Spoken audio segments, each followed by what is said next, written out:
Ready to wander Middle-earth? Join me, Aaron, your guide to the world and works of J.R.R. Tolkien. On the Lore of the Rings podcast, we explore Tolkien's epic stories, from the Lord of the Rings to the Silmarillion and more, uncovering the deep lore, breathtaking tales, and timeless inspiration behind them. Whether you're a fan of the movies, new to the books, or rediscovering them after years, Lore of the Rings is your perfect companion. Ever wonder about the history of the One Ring? Or what secrets lie within the stories of The Hobbit? Or maybe you're curious about the legends that inspired Amazon's Rings of Power or the War of the Rohirrim movie. We explore it all with simple explanations and a sense of awe that honors Tolkien's brilliance. So let's wander together, because as Tolkien reminds us, not all those who wander are lost. Visit ringspodcast.com to pick your favorite podcast player and start your journey into Middle-earth. That's ringspodcast.com to find the Lore of the Rings podcast. Let's wander together in the world of J.R.R. Tolkien.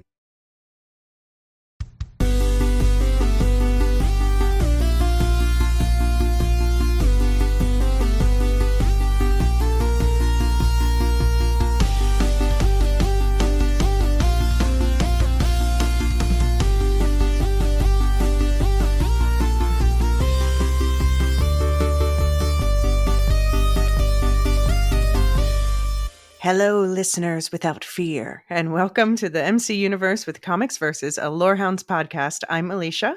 And I'm Jean, and we're here to respond to the first two episodes of the Daredevil Born Again rebirth of Matt Murdock. We'll start with some quick spoiler-free reactions for those of you considering whether to watch the show, before giving you a warning and getting into the dark underbelly of New York City politics. Subscribers, make sure you check out our prep episode recapping the Netflix Defenderverse series on Supercast and Patreon. But this episode is for everyone. Stick around until the end for news about the network and a chance to be part of a future podcast discussion. Okay, so Daredevil, Man Without Fear. I did a casual poll on our Discord, and it seemed like the majority of people have watched the previous shows, but I think we can assume that's probably overrepresented on the Discord, and I bet that there are a lot of people watching this for the first time. Agree. How would you set this up for them?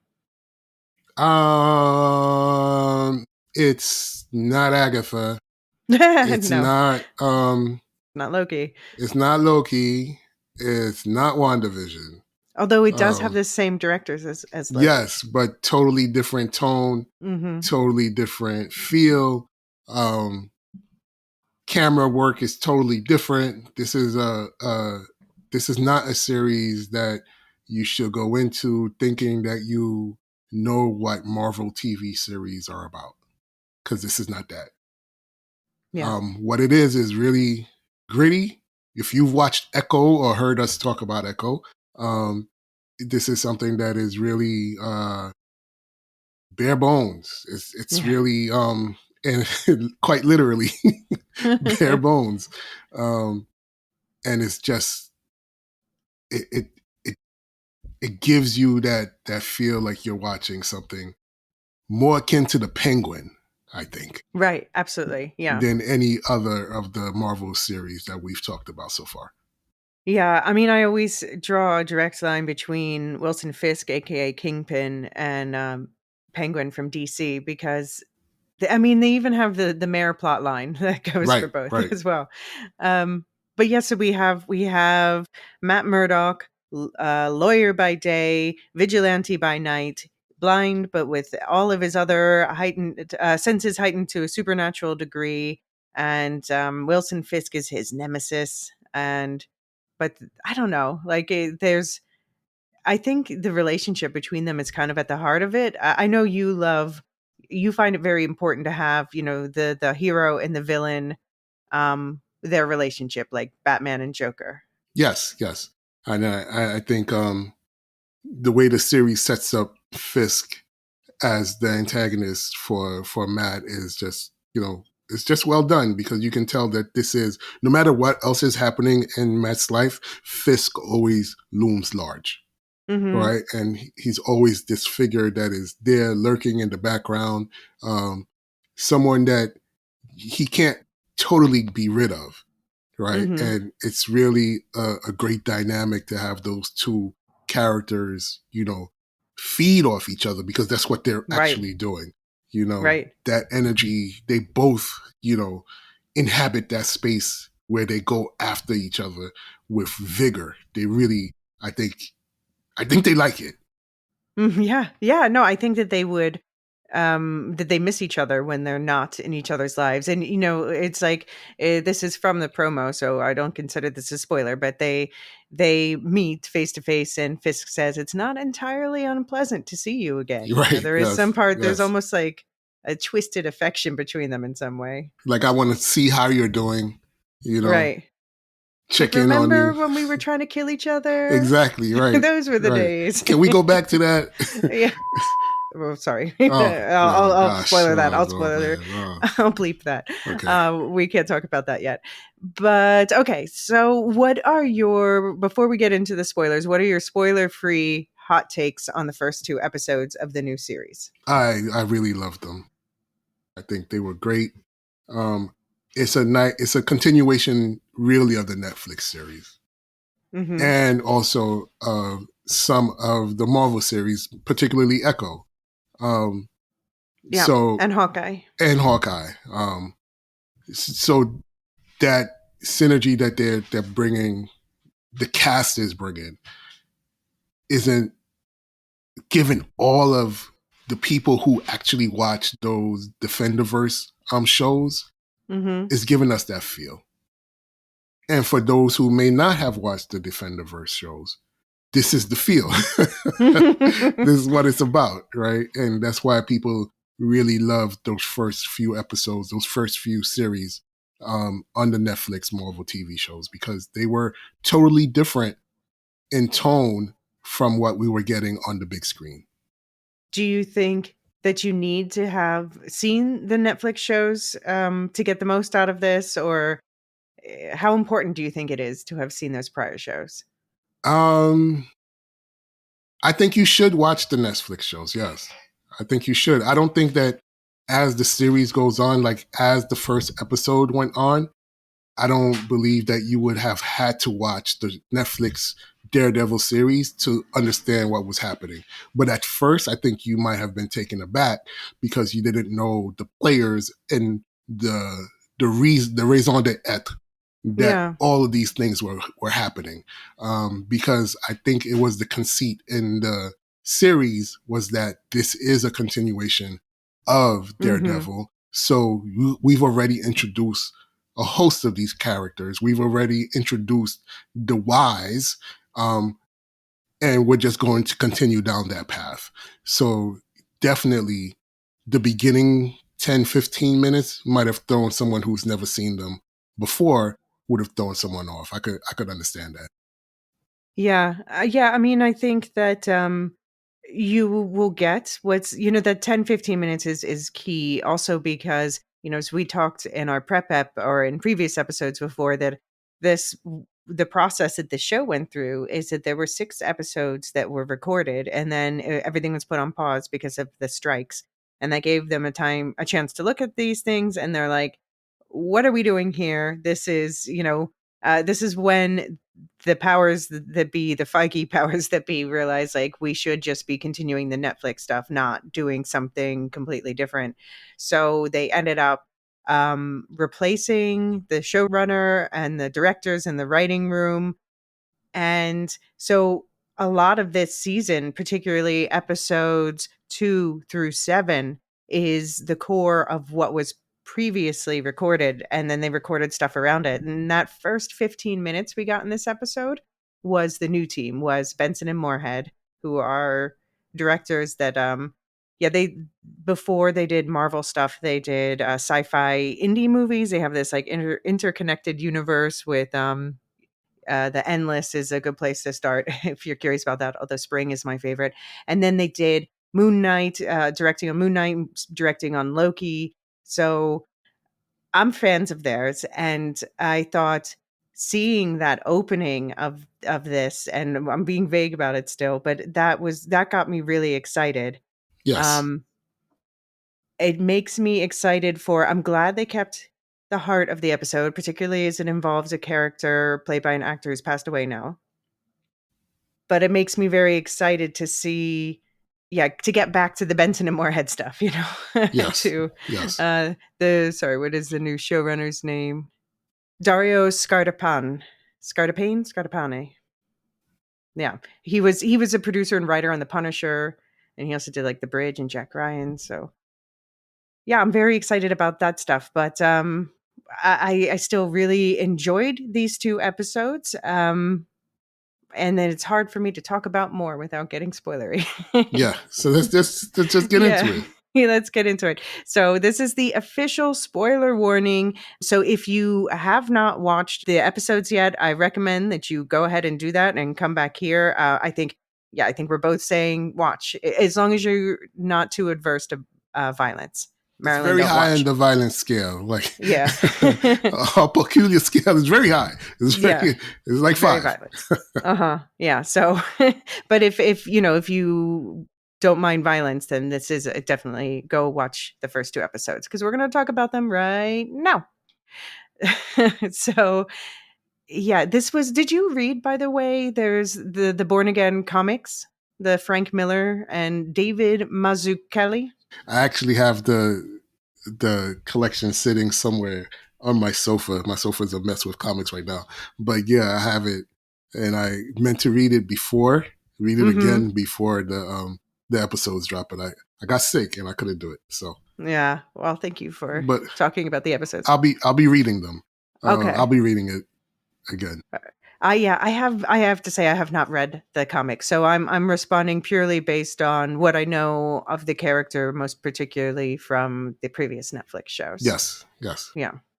And by the way, this is apparently the 13th MCU series, which, I don't know, 13 is my favorite number, so I thought that was exciting. So we're going to be talking today about not a scene by scene, but just kind of talking about the major plot lines and characters from the first 2 episodes. Episode 1, Heaven's Half Hour, which was written by the new showrunner, Dario Scardapane, and directed by Aaron Moorhead and Justin Benson. And also episode 2, Optics, which was written by Matt Corman and Chris Ord, who were the head writers of the previous version of the show, and directed by Michael Cuesta, who is also directing the next episode. He was one of the previous batch of directors, and he also worked on 6 Feet Under, Dexter, Blue Bloods, Homeland, lots of stuff. Do you want to lay out the opening scene? Yeah, let's do it. So Matt Murdock crosses a line he swore he never would. Thou shalt not kill. When old nemesis Benjamin Poindexter, a.k.a. Bullseye, played by Wilson Bethel, attacks the bar where Matt and his friends were hanging out with their lawyer friends and their cop friends, killing Matt's best friend Foggy Nelson, played by Eldon Henson. However, Poindexter survives being dropped from the roof of the building, living to cause more trouble for another day. So first of all, I really love the cinematography in this section. The camera work, especially like the way they were playing with depth of field and like the atmosphere that it was setting. That's definitely Benson and Moorhead stuff. What did you think? This was great. My only quibble was when he was on the rooftop. Some of the CGI looked a little clunky to me. When he was in his suit, swinging. That was my only quibble with the entire series so far. But everything else was just, you could just feel like the camaraderie that they have, those 3 characters, Karen, Matt, and Foggy, right? From the things that happened before to where they're at now, you could just feel like these guys are really friends, you know? And I think the shock of Bullseye coming through the way that he came through, that was jarring, because I was not in previous, we talked about it a little bit. We were nervous for Foggy. We were nervous from, watching the previews and things like that. We were like, oh man, is it really going to happen? It doesn't look good for him. And it turned out that it wasn't good for him. And again, this is, I don't have a problem with the offing of Foggy. Can I ask though, did they fridge Foggy to motivate Matt? I don't think so. I feel like they did. I don't think so, because the reason why I don't think so is because Matt has endured, his demons are his demons, and he's always had them. Mm-hmm. So I don't think he needs the death of a friend to actually push him to become a better version of himself, because he's always trying to become a better version of himself. He's not one, it's not as if he's... Well, this pushed him to break. Because we spent a lot of time in the prep ep talking about how Matt would never kill. And then, and I knew it because they did such a good, cool thing with the sound mixing with Yes. where Matt's listening to Foggy's heartbeat slowing down Yes. while he's fighting, and he's getting more and more, desperate in his fighting as he hears his friend dying. And I knew, I was like, as soon as his heart stops, he's going to push him off the roof. And that's exactly what he did. But that is crossing the ultimate line for, I wasn't mad about it at all, but for Matt, that's crossing the ultimate line. Yeah, but he's always been teetering on that line. And what I'm saying is that for Daredevil as a character, Matt Murdock as a character, has always walked that fine line. Yes, he pushed them, and this happened. Foggy dying caused Matt to snap, to break his one cardinal rule that he would never break. But what I'm arguing is that Matt is always at odds with himself. So he's always questioning and double questioning the way that he's living his life. So I don't think Foggy's death is the thing that's going to cause him to question the way that he's living his life, because he's always done that, whether he's wearing the mask or whether he's not. He's always been questioning it and taking periods where he just retreats from the people in his life, where he retreats from being the Daredevil. And that's what we see him go through following Foggy's death. But yeah, I guess it just pushed him to break his one rule, basically. And I think fridging someone is specifically done to push a male character. Fridging is in my mind is the offing of a female character in order to make a male character better, right? Fridging Foggy is not causing Matt to reevaluate how he is as a person, because I just think Matt is always reevaluating how he is as a person. You want to know what my new Avengers Secret War moment?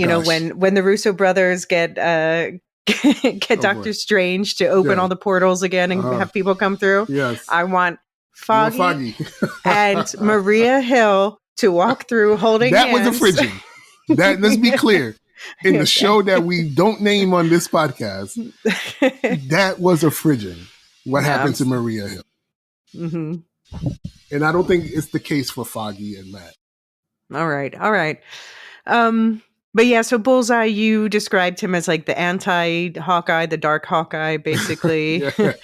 He's ex-FBI, and he was, in the original show, Fisk was manipulating him, and then eventually Fisk broke his back. And so we saw him ending with some sort of surgery to rebuild his back. Yes. And considering, Matt threw him on the ground and he got back up, I'm wondering what else they did to him in that surgery. What they did to him, exactly. What kind of reinforcements, or what kind of, dare I say, what kind of metals were used to stitch him back together?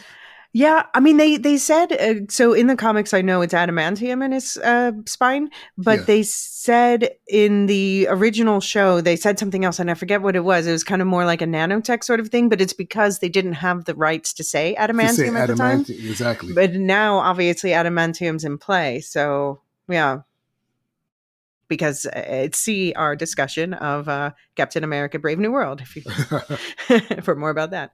But yeah, it just makes me wonder, like, and who sent him? Was it just him going on a pure revenge spree, That's or what. Go ahead. is someone controlling him? I mean, that's what they want us to believe. I think that it's him just being, bent on revenge. But I don't know. Like watching it, I was like, oh, okay, he's back to get them, right? But as I thought about it, I'm just like, I don't know.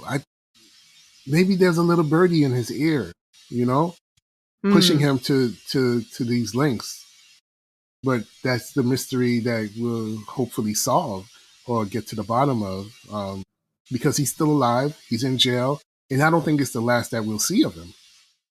No. I think definitely not. Well, I'm guessing that this is one of the threads that they're pulling from the original series to tie together more. So I know the 6 episodes in the middle are most like the episodes that were already filmed before. So I think he's going to come back into play in the last 2 episodes, which were Okay. again written by the showrunner and directed by Benson and Moorhead. Okay. Yeah. But yeah, he was last seen in the show, like he really terrorized Karen. So, Karen, Deborah Ann Wool, she's conveniently moved to San Francisco, I think for similar reasons, because she can't be there in the middle episodes. Um, I'm wondering, I mean, first of all, like, I feel for her, the fact that Matt shut her out after Foggy's death, and A, she lost her friend too, and B, it's kind of like double traumatic for her compared to what anyone else would experience, because he was calling back to when he terrorized her before, and he was going after her next. Right. Right. Um Yeah, and so that's gotta have really messed with her head, and then the only surviving best friend just shuts her out. Like, yeah, I'd be pissed too.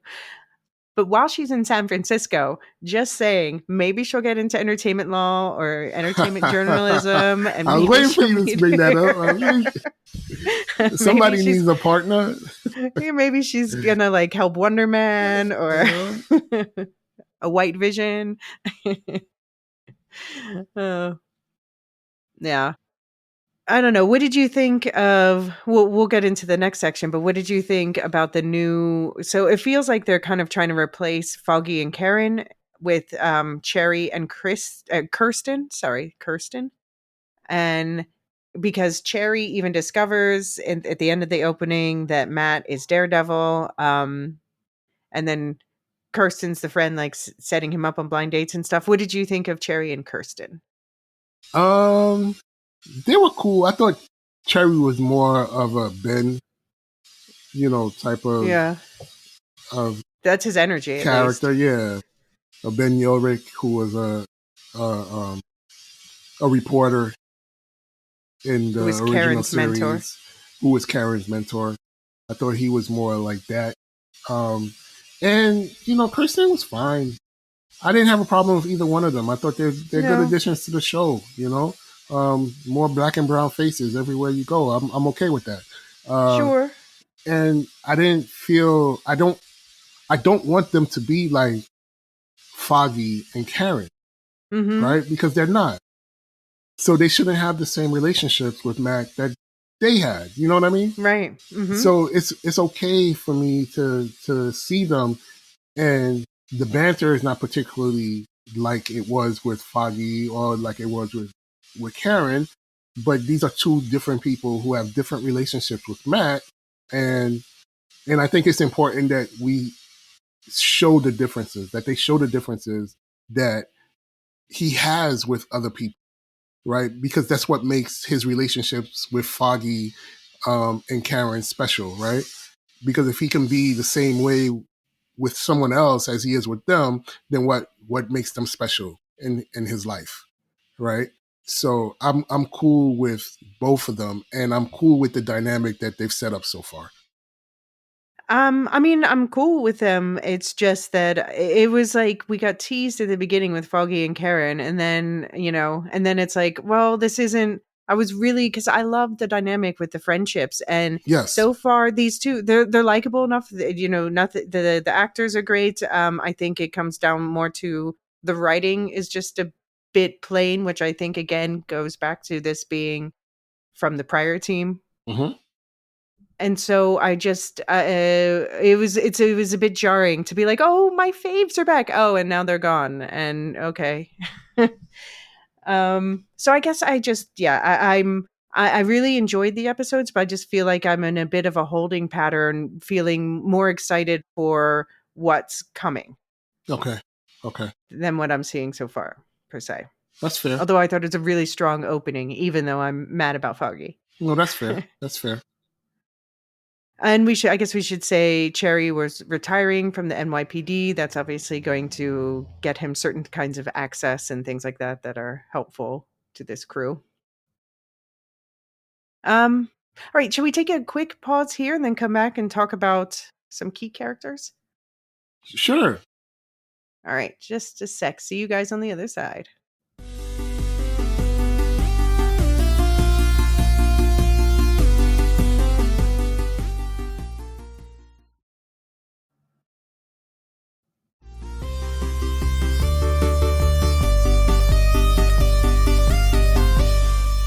So, 1 year later, Matt Murdock has retired his Daredevil persona, focusing on his new law practice with Kirsten McDuffie. Bullseye has been sentenced to life in prison, and Karen, who now lives in San Francisco, is not on regular speaking terms with Matt, who shut her out after Foggy's death.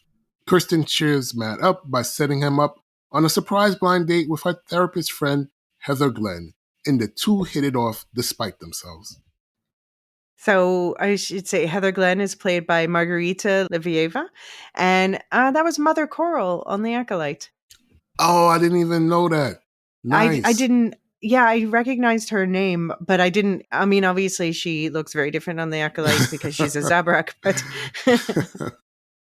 so I did not physically recognize her. I'm like, I know that name. Oh, that's so cool. Love that. Yeah, Bring back the Acolyte. bring back The Acolyte. Give us season 2. Come on, we Yes. were about to get Plagueis and Yoda fighting. Come on. Okay. All right. All right. Anyway, yeah. So, what did you think of? So, this is now the actress. She said that she thinks that this is the most that Matt Murdock has committed to any of his girlfriends is with this character. They seem to be rather settled into things. What did you think about this whole twist? It's okay, but I worry for her. Mm. So I'm very I looked at my wife and I said, hey, I don't think this is a good thing that's happening here. I said, I don't think it's a good thing that's happening here. And she was like, I think you're right. I think you're right. So we're both very worried for the good doctor here. But they were fine together. I'm not.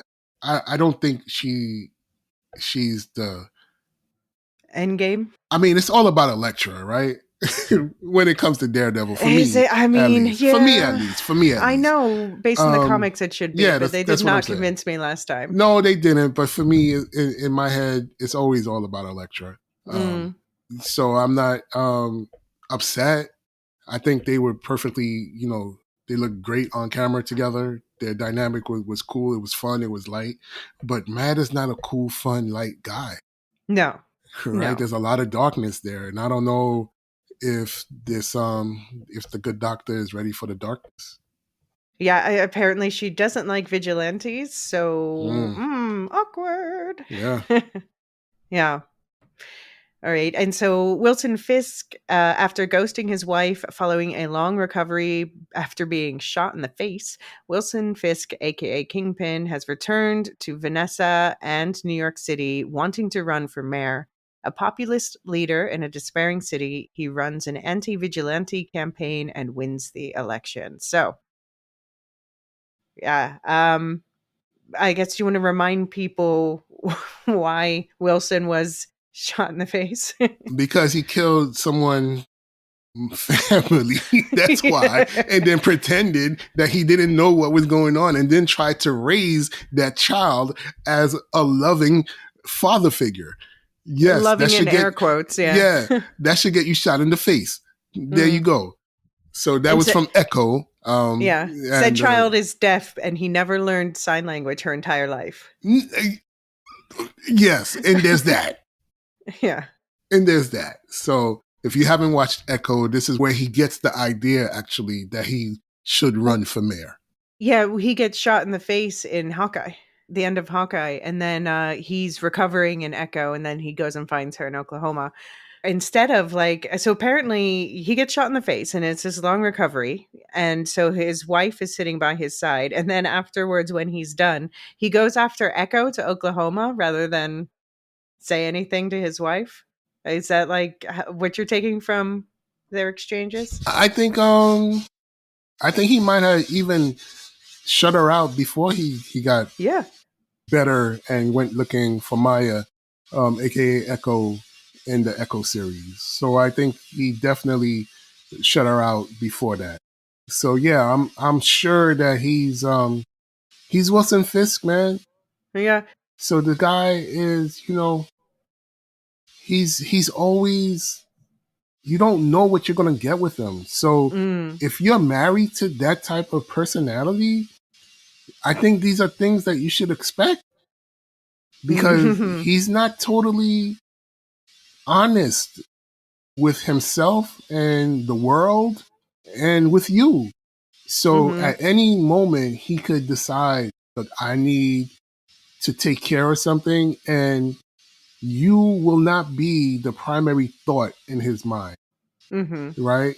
How it affects you is not going to be central to him doing what he wants to do. You have to know that. And I think Vanessa on some level knows that. But she still feels pain by it. And I'm asking myself why. Because she knows who she married. She knows who this man is. But I mean, the mind and the heart are often at odds. I guess. And she did. I don't blame her for. She apparently was having an affair with someone named Adam, and she made Fisk promise not to hurt him. She said, "Don't kill him." I mean, to your point, she knows who she married. She knows who she married, right? Yeah. She's like, I know about Paul. No, I know about Adam. Yeah. I know about Adam. And she looked. She said, "Don't kill him."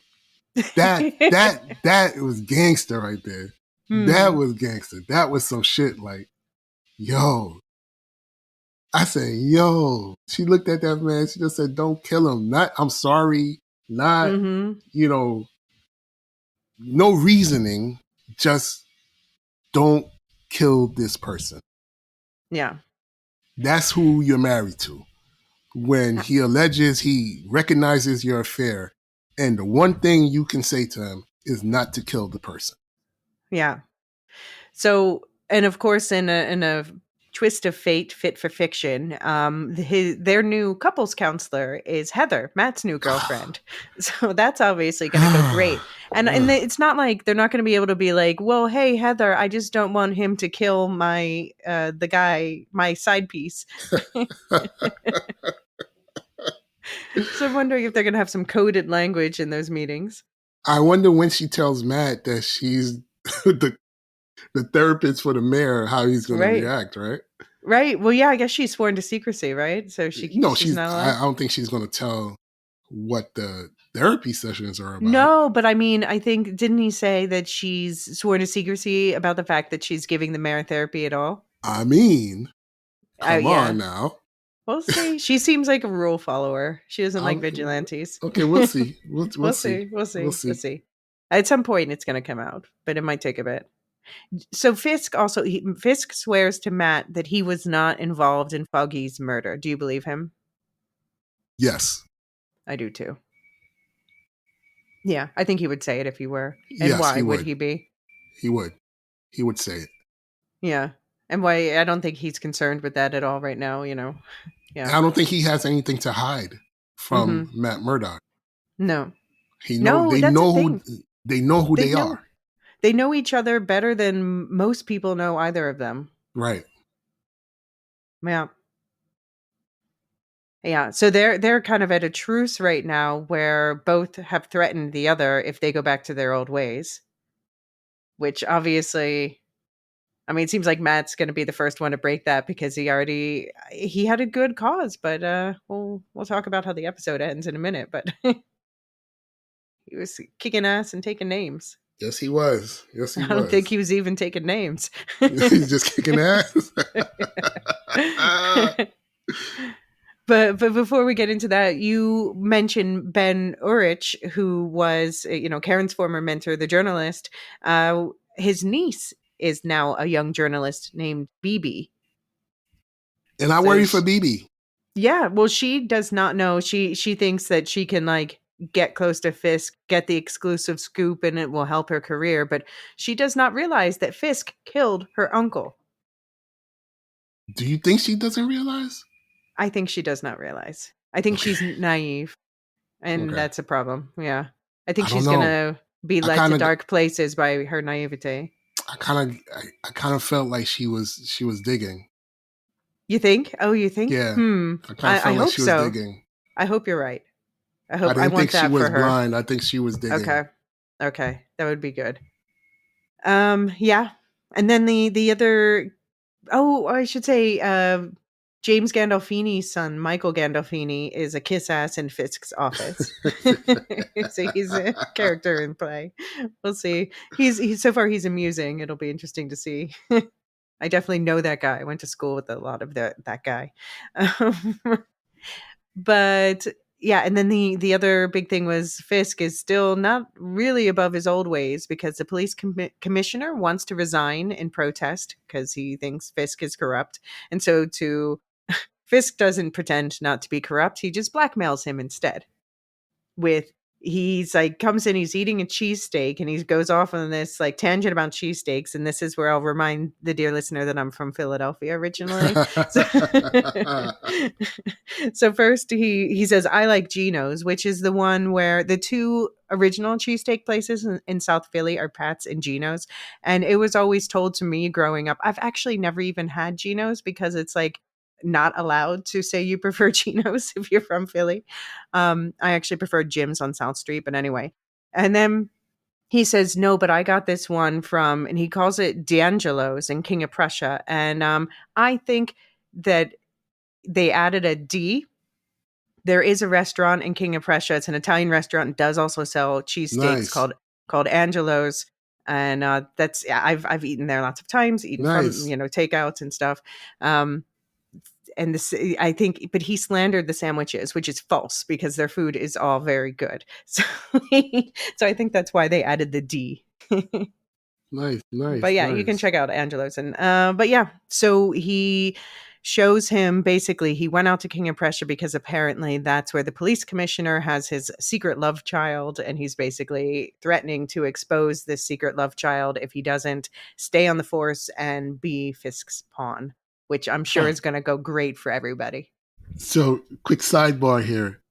There was a Marvel Comics event where Wilson Fisk became the mayor of New York City Mm-hmm. and outlawed vigilantes, Mm-hmm. formed the Thunderbolts, uh, and Mm-hmm. had everyone who was a vigilante, if you were out doing good, we're going to arrest you. And it came to a head when one Luke Cage said, you know what?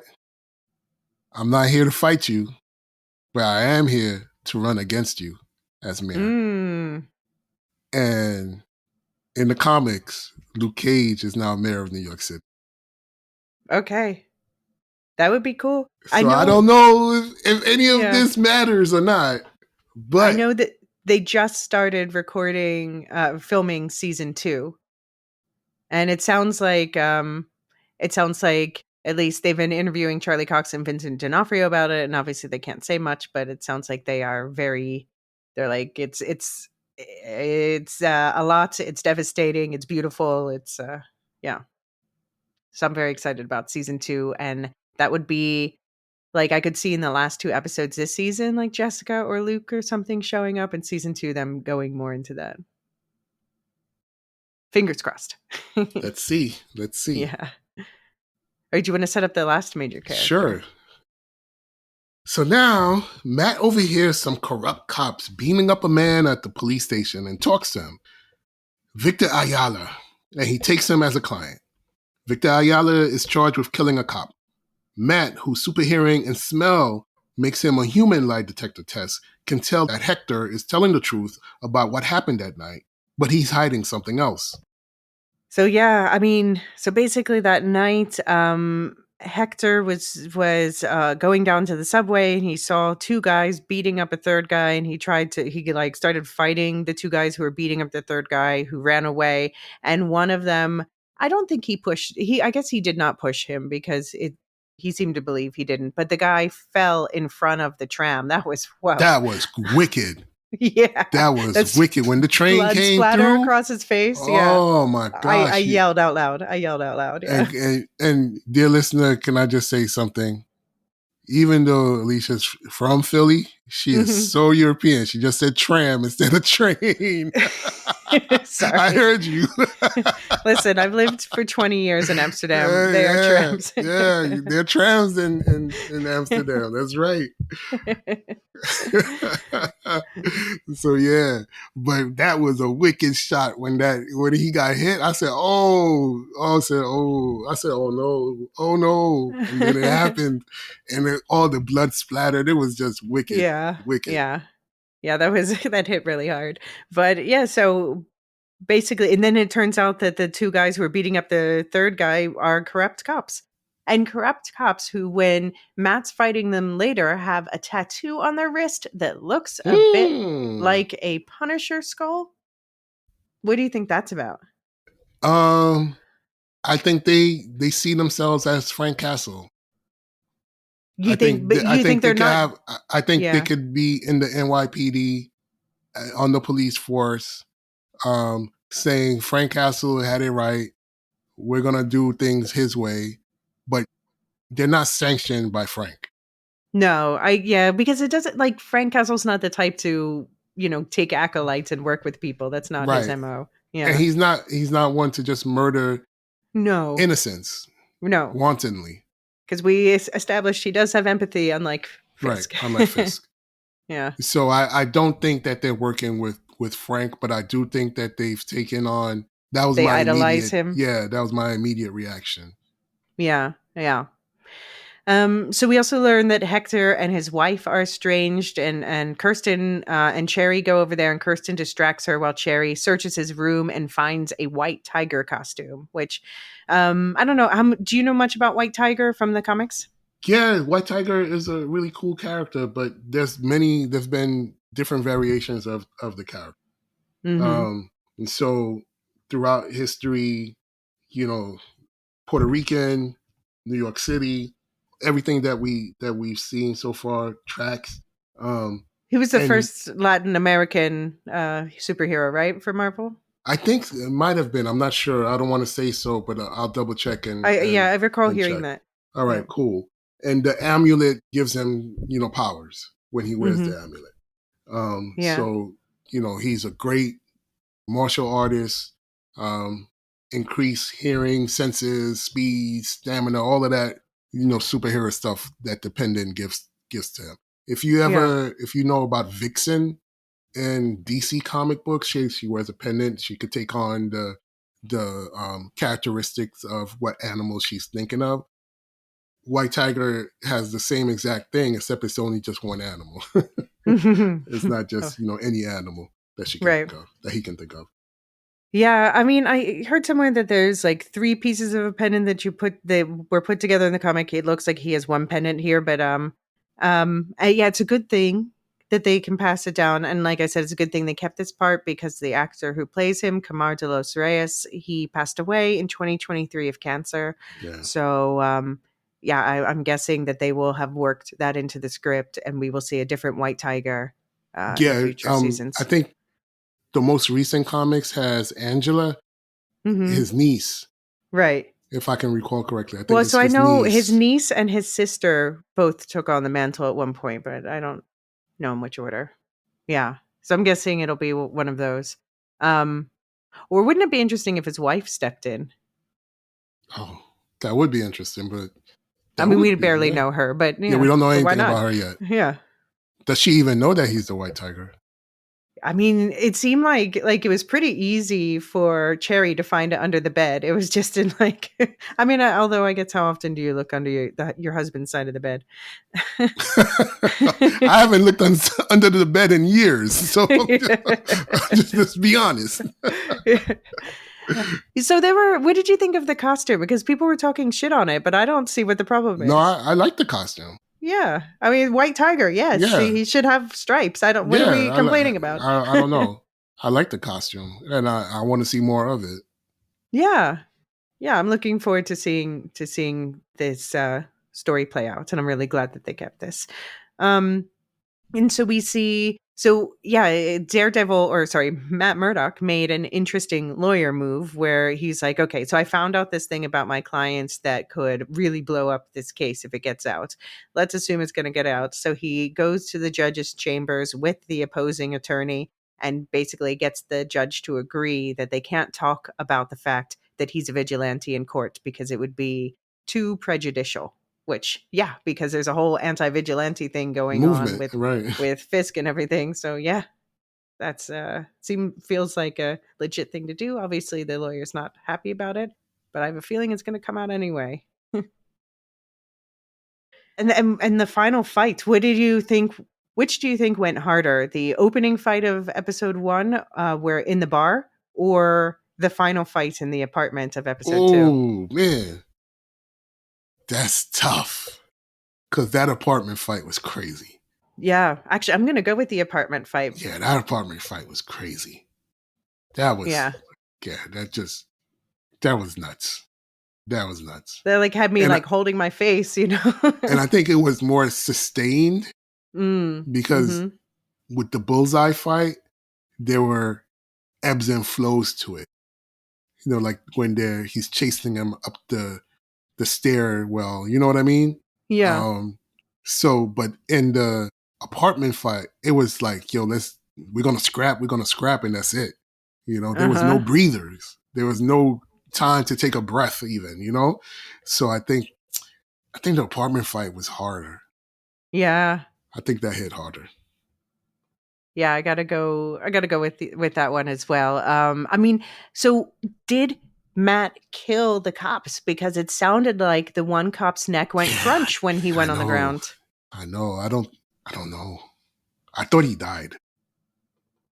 You thought that the cop died? Yeah. Yeah, I thought the cop died. I thought the cop died. Yeah, so is Matt, if that's the case, is Matt a superhero who kills people now? I mean, I don't got a problem with it.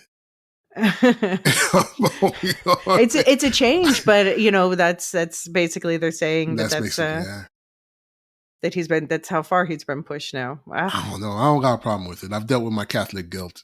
So but has Matt? That's the question. Yeah, Catholic guilt incoming. Exactly. We'll see if the cop is dead or not. Yeah. Because they didn't give us exact proof that the person is no longer with us. So let's hold off on it. Yeah. And the other thing was that Matt did this fight not as a Daredevil, so he didn't pick up the Daredevil mantle again. I don't know if Fisk will care about the difference, but it must have also been interesting for the cops where they're like, "Oh, blind lawyer, we're going to take him out easy peasy." Could you imagine? Nope. Oh my gosh! Could you imagine you put a gun to someone's head and then all of a sudden your arm is broke? Like, what the fuck? Like, what just happened here? Like, how did this happen to me? You know? That ass kicking was epic. Yeah. And it felt very earned because obviously definitely. They spent the entire episode making sure we hated those two cops in particular. Yeah. And the one cop even says, wasn't even sure to do it. He wasn't ready to really do it. And the other one was like, yeah. So, peer pressure is a motherfucker. Hopefully the one who was peer pressured is the one whose neck didn't go snap. I didn't really pay Right. close enough attention. Right. Yeah, we'll see. We'll see. We'll see. Any more thoughts on these first 2 episodes? I'm really afraid for the doctor. You know, I really think this Vanessa and Fisk therapy session is not going to end up well for her. And I'm very curious to see how Vanessa continues her, underworld dealings with folks, knowing that the way they exited the room when Fisk walked in leaves her in a very almost tenuous position Yeah. as the head of the crime. Yeah, they Like made it clear. Yeah. Like who's He's really their in boss. charge. Mm-hmm. So I'm very curious to see how she reacts to that. Yeah. Yep. Yeah, I think that's really the through line that I'm looking forward to the most. Perhaps is to see how Wilson and Vanessa sort this out. I Because think they've always had a really compelling relationship, even yes. though neither of them are good people, but No. they're compelling characters. Yeah, I was about to say, you took the word right out of my mouth. I think Vanessa in these first 2 episodes was the most compelling character for I'm so glad that I like Sandrine Holt, who they were going to recast her with. I like her as an actress in general, but they did not need to recast in a way that they did not. No, absolutely. Yeah. So let's talk a little feedback. We did get an email from Ken Walsh who says, "Hello, Foggy. No, why bring him back and just kill him off? Ridiculous, in my opinion. But otherwise, Daredevil is back. Bullseye wasn't as good as the original series fights, but the Dirty Cop one was brilliant. Loved the first 2 episodes. I just love to wait and binge the whole series. Unfortunately, with shows like these, there are too many spoilers around. May you be in heaven with a full half hour before the devil knows you're dead." And then shamrocks and beers. Ken W. Oh man. Yeah, I'm like I said, I'm sad that Foggy's gone. Of course I am. I was shocked. I even though I kind of expected it, I was still taken aback by it, but I'm okay with it. Yeah. I want to see where they take this story. I mean, I'm always, I hate to lose. I really liked Foggy, and we just got him back. I hate to lose him already. Yeah. So I'm always like, this is a supernatural universe. Bring those characters back. Yeah, I'm fine with that. Okay, so if you want to listen to that Defenders Verse prep ep that we talked about, you'll find that in the Supercast and Patreon feeds. But we are going to be covering the series as a whole in this public feed like this one. So we're going to be doing 2 or 3 episodes at a time. We'll be figuring out our schedule. I was looking at it looks like that there are character arcs. So maybe that there are arcs in terms of who's directing. So maybe we'll do the next 3 episodes and then 2 at a time. Okay. It looks like those are the way that they've divided the directing duties, which often signals story arcs. Yeah. No, that makes sense. And also, I guess in the meantime, we need to do Your Friendly Neighborhood Spider-Man. So I think that's our next one. Which was very fun. It was very fun. It was and a speaking fun of watch. Daredevil, yeah. It was a very fun watch. And also Wheel of Time coverage is already being recorded, getting lined up for the first 3 episodes to drop on March 13th. So see the spoiler cast that's out already. And we've also already set up a season pass. So anyone who wants to get on that's an option. But of course, subscribers get access to that, to the Daredevil prep ep, to all the extra Severance episodes, which, yeah. Anyone who doesn't know by now, Severance season's almost over, but there's a separate feed for that one. And subscribers, by the way, are also going to get access to John's Millennial Madness, a movie of the month, which is between Scott Pilgrim and Zoolander. It's kind of, those 2 are neck and neck in the poll. So if you're a subscriber, make sure you get your vote in ASAP. In the show notes, you'll find the link tree with links to all the other affiliates on the network. Radioactive Ramblings is covering Invincible with weekly breakdowns. And of course, my own Will Shift Dust going into Dune, the Star Wars Canon Timeline podcast. You can catch up on Rings and Rituals, Properly Howard movie reviews, and always the Music Meets Psychology of Nevermind the Music. And you'll find a link to the Discord in there as well, where we have a Marvel forum under current shows with a chat for Daredevil and a bunch of other Marvel stuff and everything else. And yeah, the Daredevil chat's been hopping. Yeah, it has. It has. I think a lot of people are tuning in. Like you said earlier when we started, a lot of people who've watched the previous shows, or maybe one or two seasons, not necessarily all three. But there definitely are a lot of people who haven't. So this is their first experience. We have lots of great chatter going on there. Like Sub-Zero said yesterday, I'm intrigued by the Fisk-Vanessa relationship. I always felt like he loved her more than she loved him. I think she does love him, but she also saw him as a means to an end. I think she had largely achieved that end when Fisk was gone and she was running the syndicate. So now I think she's no longer sure if she still wants this relationship. I'm also fearful for the therapist. She will inevitably learn too much and become a liability, or Fisk somehow learns that she's dating Daredevil. Thoughts? I concur with the therapist, but I'm not sure. I think Vanessa truly loves Wilson without strings, without the pomp and circumstance of him being who he is. Obviously, yes, he's a player in the city, a man of importance, however that importance is, right? But I do think that she loves him genuinely. Yeah.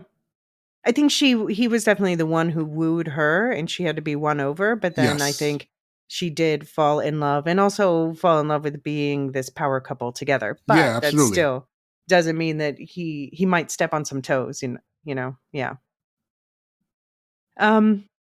So Joe Herbers on the Discord said the effects in the first episode were a bit wonky on things that weren't clear to me. As someone who hasn't watched much of the original, I didn't understand the intent to the attack.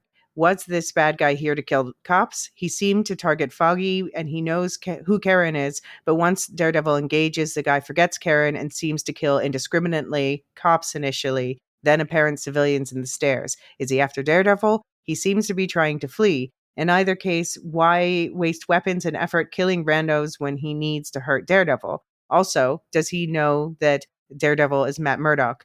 So yeah, pausing there. And that is something that you would learn in the prior show, but right.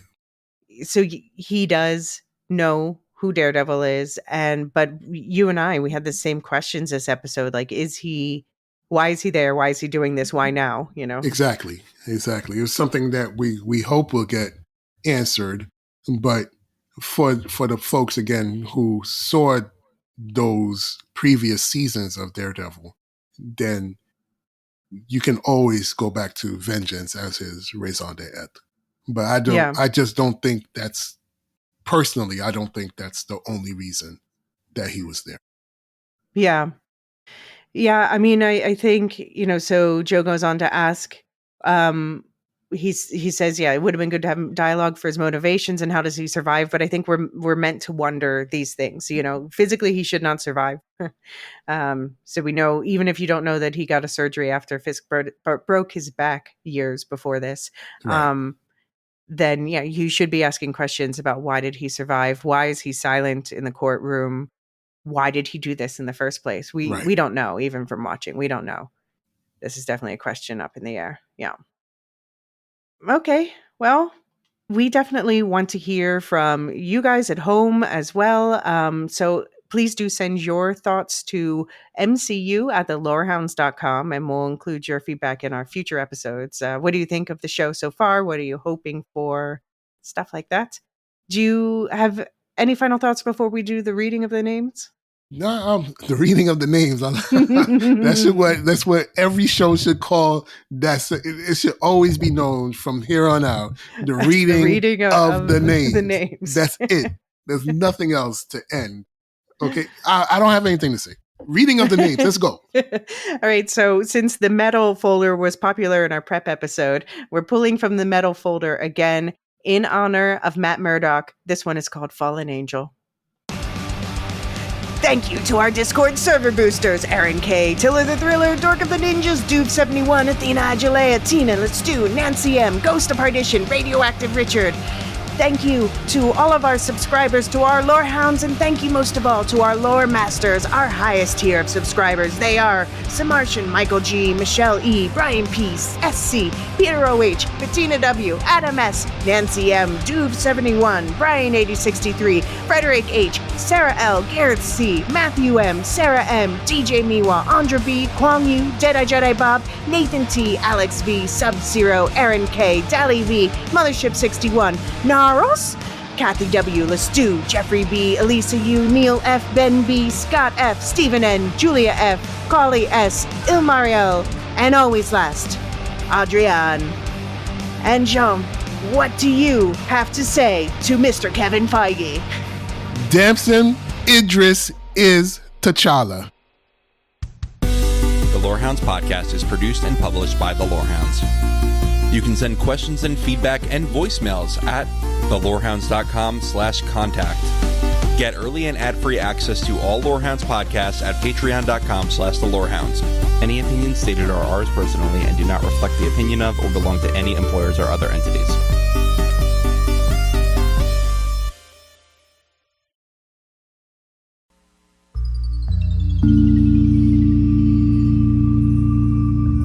Hey everyone, David here. Severance is back. The Lorehounds are partnering with Properly Howard to bring you in-depth weekly coverage of Season 2. Join me, John, Anthony, and Steve as we unpack every twist, theory, and revelation. We've created a dedicated feed just for our Severance coverage. Simply search for Severance Lorehounds in your podcast app, or find the direct link in our link tree. Our weekly episodes dig deep into the show's mysteries, themes, and bigger questions about identity and consciousness that makes Severance so compelling. Season Pass and regular community subscribers get ad-free access to our weekly episodes, plus exclusive content like our Supply Closet bonus series, featuring fascinating conversations with experts like the team from Nevermind the Music. We've explored the neuroscience of memory and personality, decoded the hidden meanings in the show's musical themes, and there's much more to come. You'll also get Steve and Anthony's complete Season 1 rewatch series. We believe in total transparency with our listeners, and unlike mammalians nurturable, we're happy to share all of our secrets. Find the link for the Severance feed in the show notes below, or search Severance Lorehounds wherever you get your podcasts. Come theorize with us about what's really happening at Lumen.